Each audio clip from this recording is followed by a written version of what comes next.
नमस्कार। संसद धुआं धुआं हो गई। 56 इंच की सरकार के लिए ये बेहद शर्म की बात है कि हजारों करोड़ों की सिक्योरिटी को 4 बेरोजगारों ने ध्वस्त कर दिया। देश कितने सुरक्षित हाथों में है, अब आप यहीं से अंदाजा लगा लीजिए। ढोल में कितना पोल है, यहीं से समझ लीजिए। दोस्तों, संसद से लेकर गोदी मीडिया तक सब पीले धुएं की लकीर पीट रहे हैं, लेकिन ये पीला धुआं संसद के भीतर उड़ाने के लिए बेरोजगार आखिर क्यों मजबूर हो गए, इस पर अभी तक कोई बात नहीं हो रही है। इस पर बात करने के लिए आज हमारे साथ पॉलिटिकल एनालिस्ट और एक्टिविस्ट योगेंद्र यादव जी हैं। योगेंद्र जी, स्वागत है आपका।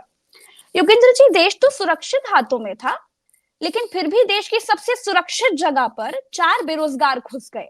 देश सुरक्षित हाथों में है वाली बात अब प्रोपेगेंडा साबित होती दिख रही है। जाहिर है, ये तो है और मैं समझता हूँ कि सबसे ज्यादा अगर आप चीन के बॉल पे देखें तो हमें पता लगता है इसकी सच्चाई। सच बात ये है कि पाकिस्तान से आने वाले घुसपैठियों की संख्या बढ़ी है। सच बात ये है कि चीन पर जो हमारा लद्दाख का बॉर्डर है, वहां सैकड़ों किलोमीटर पर, लगभग 900 किलोमीटर पर चीन ने कब्जा किया है। सच बात ये है कि सुरक्षा के जितने दावे किए जाते हैं उसके साथ असुरक्षा बढ़ी है।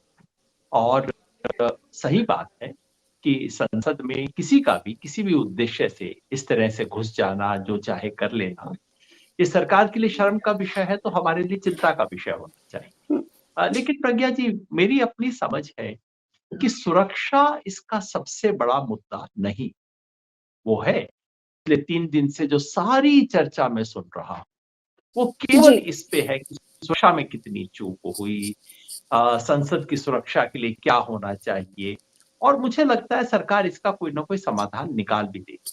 ऐसी बात नहीं है जिसका समाधान नहीं निकलेगा। लेकिन जो दूसरा सवाल, गहरा सवाल इससे उठता है, जिसका आपने शुरू में इशारा किया, उसका मुझे कोई समाधान दिखाई इसलिए नहीं देता कि उस पर देश में चर्चा भी नहीं हो रही है। 3 आप दिन बिल्कुल से ठीक बात कह रहे हैं। ना तो संसद के भीतर और ना तो देश की बिक चुकी मीडिया, जैसे गोदी मीडिया कह रहे हैं, ना तो वहां पर।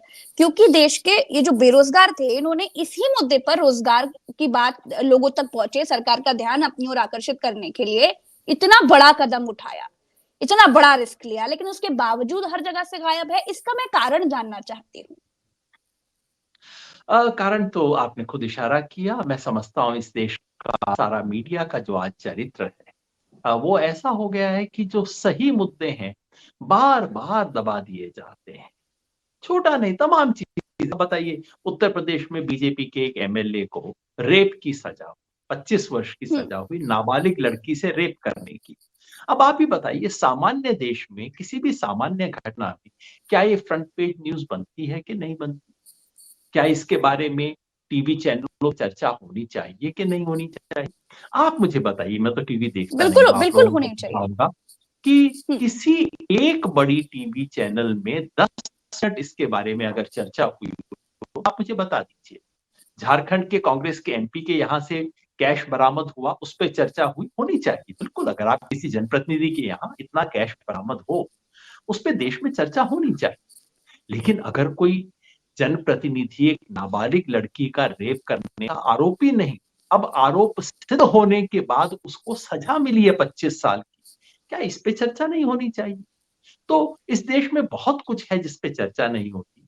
अब तो मुझे इसका भी है कि विपक्ष ने भी अब तक इसको विशेष मुद्दा नहीं बनाया है। विपक्ष भी केवल अपनी एक जो खुंदकबाजी होती है ना, कि भाई अच्छा बीजेपी के सांसद ने सिग्नेचर करके इनको आने दिया, तो उस पे आप कदम उठाइए। अब देखिए, सच बात ये है कि कोई एमपी कैसे गारंटी ले, प्रज्ञा जी, कल को आप बन जाए, आप नाम लेवा ऑलरेडी एमपी हैं, तो अगर आप भी कल एमपी बन जाए, आपके यहाँ कोई आके व्यक्ति कहे मैं देखना चाहता हूँ संसद की कार्यवाही, आप छोटा मोटा चेक करेंगे?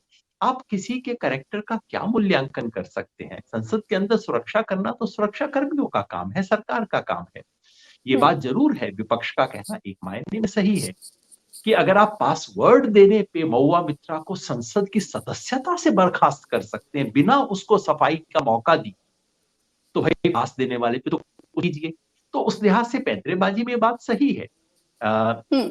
लेकिन क्या ये सबसे बड़ा सवाल है आज? मैं समझता हूं सबसे बड़ा सवाल वो है जो इन युवाओं ने उठाया है। मैं फिर एक बार स्पष्ट कर दूं प्रज्ञा जी कि मैं इनके कदम का समर्थन नहीं करता। इन्होंने जो किया है कानून का उल्लंघन किया है, और कानून का उल्लंघन करने के नाते, संसद की मर्यादा को भंग करने के नाते वो दोषी हैं और सजा के हकदार हैं, और वो सजा उनको मिलेगी। मैं समझता हूं ये करने से पहले उनको अच्छा खासा पता था।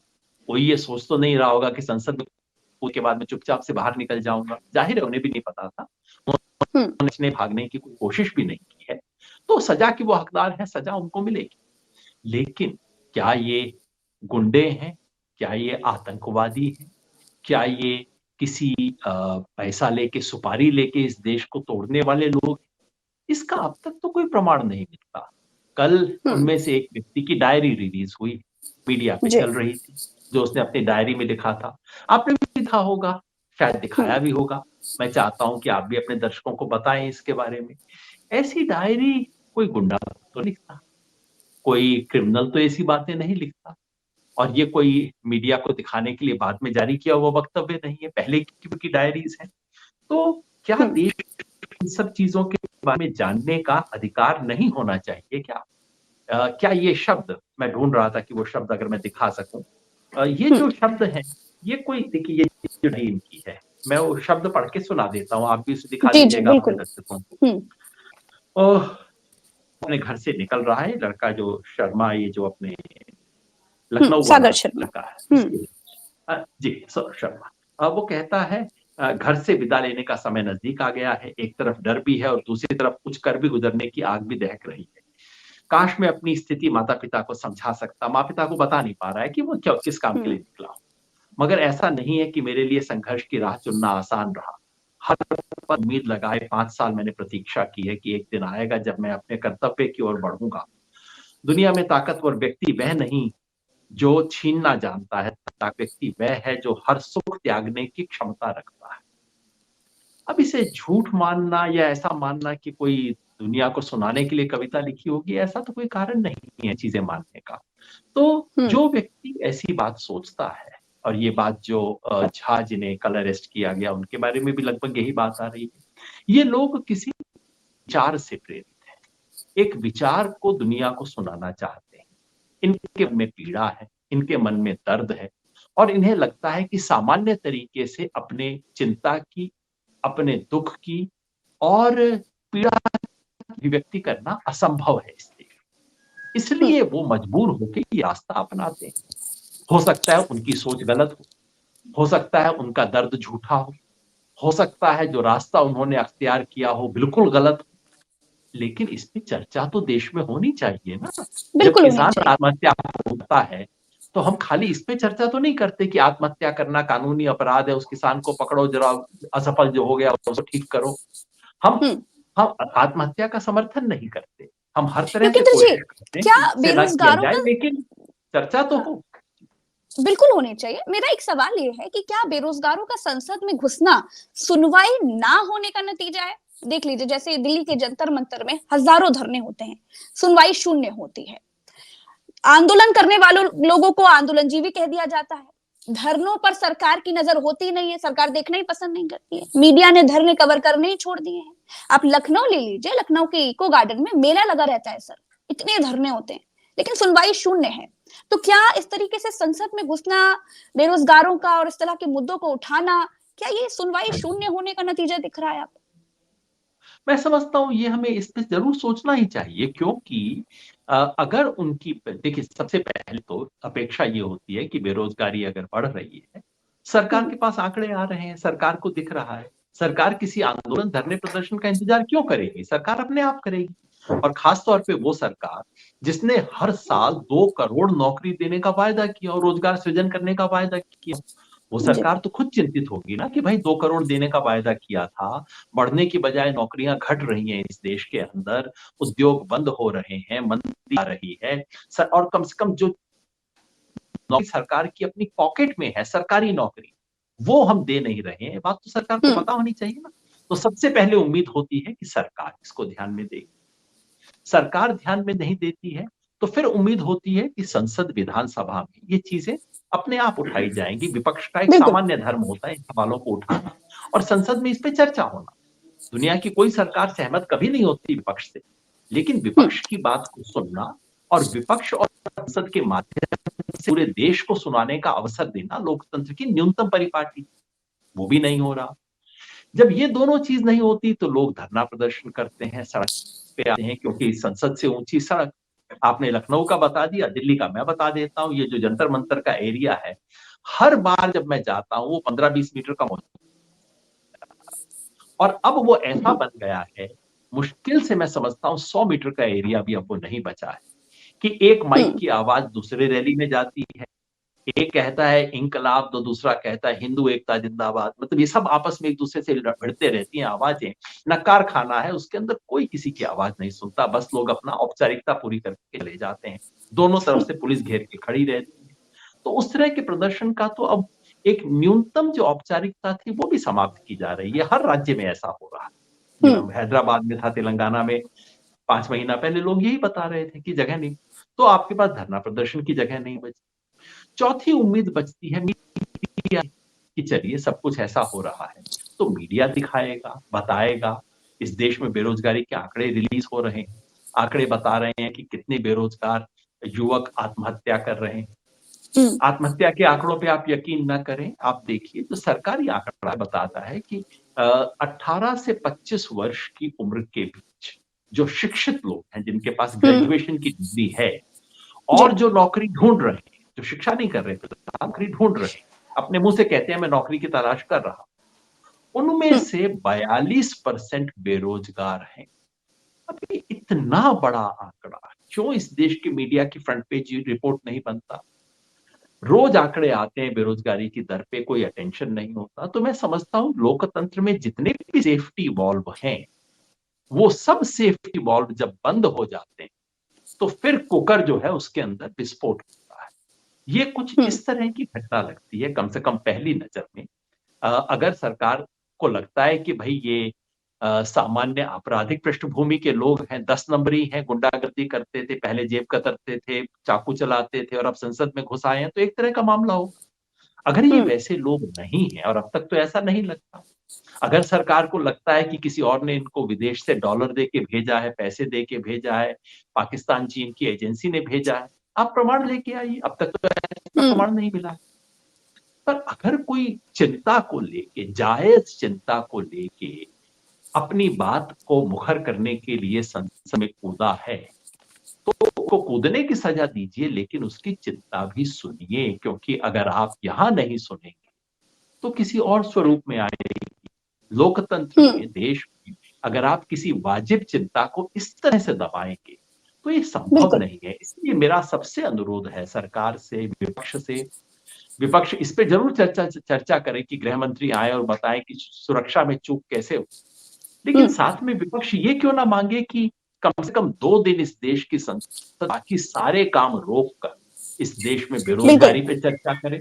और 2-3 और बातें जो युवाओं ने कही है, उन्होंने मणिपुर का सवाल उठाया, उन्होंने महिला पहलवानों के साथ जो हुआ उसका सवाल उठाया। अब आप सोचिए, ब्रजभूषण सिंह संसद में बैठे हैं और ये 14 लोगों को संसद से निकाल दिया जाता है क्योंकि ये कह रहे हैं कि गृह मंत्री आके बयान क्यों नहीं दे रहे।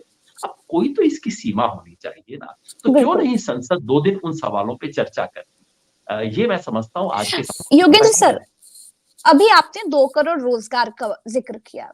मोदी जी के मंत्री हैं अश्विनी वैष्णव, वो ये कहते हैं कि उनको 2 करोड़ नौकरियों का लक्ष्य पूरा होता हुआ दिख रहा है, जबकि पीआईबी की वेबसाइट पे जो मौजूद आंकड़े हैं वो ये बताते हैं कि 9 साल में मोदी सरकार ने 9 लाख रोजगार ही दिए हैं। तो क्या ये सरकार की हवाई बातें हैं जो युवाओं को निराश कर रही हैं? मतलब सरकार सिर्फ बोलती जाती है, किसी की सुनती नहीं है। क्या गलती यहाँ पर हो रही है? ये तो बहुत समय से हमारे यहाँ हो रहा है। अगर हमारे मंत्री जी को लगता है कि सरकार ने 2 करोड़ नौकरियों का लक्ष्य पूरा किया, ये याद रखिएगा 2 करोड़ नौकरियों का लक्ष्य 10 साल के लिए नहीं था, 2 करोड़ प्रति वर्ष नौकरियां जनरेट करने का लक्ष्य था। ये कोई उटपटांग लक्ष्य नहीं था। ये लक्ष्य इस बात पर आधारित था कि इस देश में हर साल कोई 1.5 करोड़ के करीब लोग लेबर मार्केट में एंटर कर रहे हैं, पढ़ाई वढ़ाई पूरा करके इतने लोग एंटर कर रहे हैं। तो जो लोग आपकी लेबर मार्केट में एंटर कर रहे हैं, जो नौकरी मांग रहे हैं, उनके लिए हो, और जो बाकी बची हुई है उसको सृजन किया जाए। तो 2 करोड़ कोई बहुत उटपटांग आंकड़ा नहीं था। लेकिन उसको तो अब सरकार 10 साल के बाद अगर ये दावा करे कि हमने 10 साल में वो कर दिया जो हमें 1 साल में करना चाहिए था, तो वो अपने आप में विचित्र होगा। और मैं तो समझता हूँ सरकार वो भी बता दे। देखिए, ये किसी की अपेक्षा नहीं है कि सरकार खुद 2 करोड़ नौकरियां निकाले और उनको तनख्वाह देना शुरू कर दे। ये सरकार के बस का नहीं है, ये होना नहीं चाहिए, गलत बात। लेकिन सरकार रोजगार के अवसर पैदा करे, ये जिम्मेवारी सरकार की बनती है। अवसर का सृजन आप सरकारी नौकरी से कर सकते हैं, अवसर का सृजन आप उद्योगों के विकास से, मैन्युफैक्चरिंग के विकास से, देश में तमाम चीजों को आगे बढ़ा के। देश में आज कौन सी चीजें बढ़ रही है सर्विस सेक्टर, बढ़ रहा है आईटी सेक्टर। इनमें तो ये तो आटे की बोरी में नमक के बराबर भी नहीं है। इनकी चर्चा बहुत हो जाती है, हमारे आपके सर्कल में बहुत चर्चा हो जाती है, क्योंकि जो लोग थोड़ा शहरी हैं, पढ़े लिखे हैं, अंग्रेजी बोलते हैं, जिनके बच्चे बेंगलुरु जाते हैं, उन्हें चर्चा इसकी बहुत हो जाती है। लेकिन देश में रोजगार का सृजन इससे नहीं होता। रोजगार का सृजन होता है मैन्युफैक्चरिंग से, फैक्ट्री से। रोजगार का सृजन होता है कृषि के विकास से। वहां पे तो कुछ हो नहीं रहा है। तो जब इसकी सच्चाई देश के सामने क्यों नहीं रखी जाती? और हकीकत ये है कि इसकी सच्चाई देने वाला जो सर्वेक्षण देश में चलता था, वो सरकार ने बंद करवा दिया था 7 साल पहले। अब दोबारा जाके वो शुरू हुआ है। तो रोजगार के आप रोजगार देने की बजाय रोजगार की सूचना देना भी पसंद नहीं करते। ये स्थिति इस देश में। बिल्कुल सही बात है सर। सर, देश में बेरोजगारी, गरीबी, महंगाई ये मुद्दे हैं, लोग परेशान हैं, लेकिन ये सब कुछ दब चुका है सर धार्मिक राजनीति के नीचे। इन सब चीजों से लोगों की रीढ़ झुकी हुई है, कमर झुकी हुई है, दर्द सबको हो रहा है, लेकिन कोई बोलना नहीं चाहता है। कोई आगे आकर के देखिए, लोगों की परेशानी टीवी मीडिया से तो हट ही चुकी है। अब आपको इसकी सबसे बड़ा कारण और सबसे बड़ी आप इसमें नाकामी किसकी देख रहे हैं? कमजोर विपक्ष की देखते हैं, या फिर आपको लगता है कि सिर्फ ये धार्मिक राजनीति कारण है, हिंदू मुसलमान ही एक मेन इशू है? आपको क्या लगता है? देखिए, विपक्ष की जिम्मेवारी इसमें बनती है, लोगों की समस्या अपने आप राजनीति का मुद्दा नहीं बनती। जैसा मैं वहां पे कहता हूं, मुद्दे होते नहीं है, मुद्दे बनाए जाते हैं, है ना? बीजेपी हिंदू मुसलमान के मुद्दा बनाती है, मुद्दा है नहीं, पहले से बढ़ा नहीं है। पहले से, आज से 70 साल पहले जब देश में बंटवारा हुआ, लाखों लोग मारे गए, उस वक्त ये मुद्दा था, मगर बना नहीं, राजनीति का मुद्दा नहीं बना, क्योंकि उस वक्त गांधी की शहादत के बाद कोई उस सवाल को उठा नहीं सकता था। उस समय बड़े बड़े नेता थे जिनका कद था, ये मुद्दा नहीं जब बन सकता था तब नहीं बना। और जब बनने का कोई कारण नहीं बचा था 2010-12 तक आते आते, तब ये मुद्दा बनाया गया। तो मुद्दा बनाने से बनता है। अब बेरोजगारी है, महंगाई है और देश के संसाधनों की लूट है। कल ही आप देखिए क्या खबर आई। कल खबर आई है कि फ्रांस के अंदर, फ्रांस में जहां की ये राफेल समझौता हुआ था, राफेल लेने की जो बात हुई थी, वहां फ्रांस का राजदूत भारत सरकार को लिख रहा है कि भाई उसकी जांच फ्रांस में चल रही है। फ्रांस का मजिस्ट्रेट मुझे चिट्ठियां लिख के कह रहा है कि मुझे भारत सरकार से दस्तावेज दिलवा दो, कोई गुप्त दस्तावेज मैं मांग नहीं रहा आपसे। हमारे देश में मुकदमा, एक सामान्य देशों के बीच में होता है कि अगर आपको मुकदमा चलाने के लिए किसी दूसरे देश से कोई दस्तावेज मंगाना पड़े, आप कहते हैं दस्तावेज भेज दीजिए। लेकिन भारत सरकार फ्रांस में राफेल के मामले में रिश्वत ली गई या नहीं, इसके बारे में जो मुकदमा चल रहा है उसके दस्तावेज देने से इनकार कर रही है। और ये फ्रांस का एम्बेसडर चिट्ठी लिख के कह रहा है कि भाई आप ये क्या कर रहे हो, जांच तो होने दो। मामला क्या है? मामला जाहिर है, सरकार में कोई है जो नहीं चाहता कि राफेल समझौते की जांच हो जाए। जांच हमारे यहां तो बंद कर रखी है, मगर फ्रांस में हो जाएगी, वो गड़बड़ है तो वहां पे भी बंद करो। तो मुद्दे तो ऐसे तमाम हैं, हर रोज। उन मुद्दों को हम जनता का मुद्दा क्यों नहीं बना सकते? ये राजनीति के मुद्दे क्यों नहीं बन पाते? इसका जिम्मेवारी कहीं ना कहीं विपक्ष और मीडिया दोनों को लेनी पड़ी। विपक्ष के साथ मीडिया का नाम इसलिए लेता हूं क्योंकि लोकतंत्र में मीडिया को स्वाभाविक विपक्ष माना जाता है।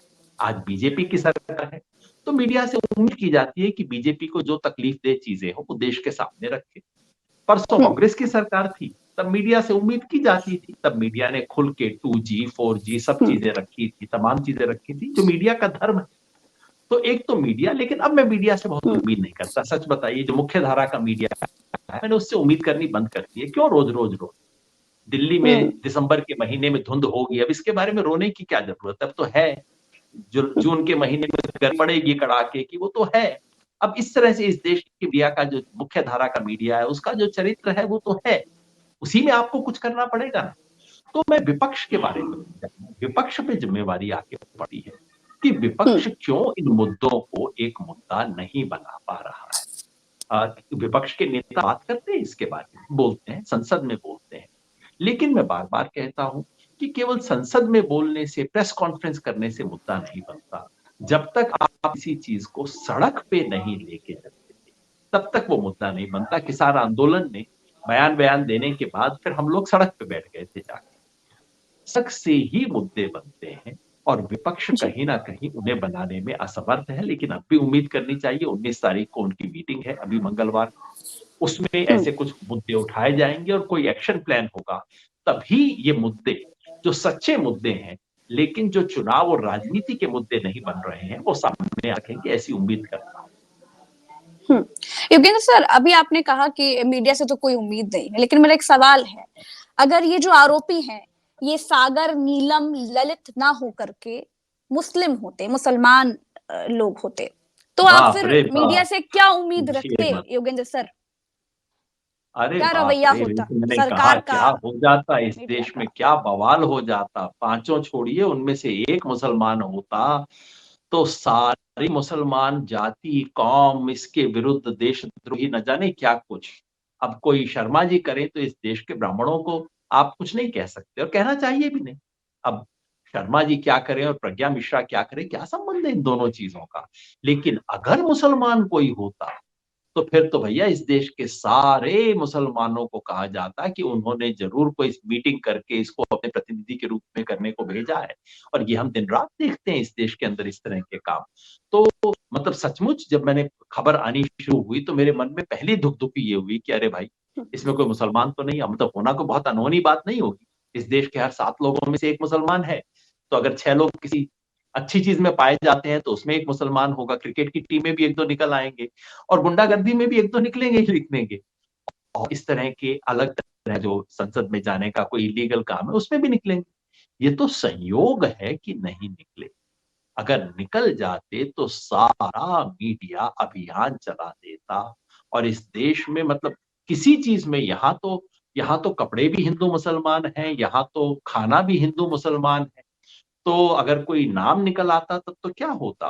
दिन रात ऐसी झूठी खबरें चलाई जाती हैं, फला इंसिडेंट में, जिसमें बाई चांस कोई हिंदू ने कुछ किया होता है, उसको मुसलमान के नाम पे लगा के मीडिया में चला दिया जाता है। तो ये तो बिल्कुल मतलब शुक्रगुजार हूं मैं तो भाग्य का, ये नहीं हुआ, नहीं तो पता नहीं क्या हो जाता है इस देश के अंदर। और ये इसका एक डर बना रहता है, और ये मीडिया का चरित्र है।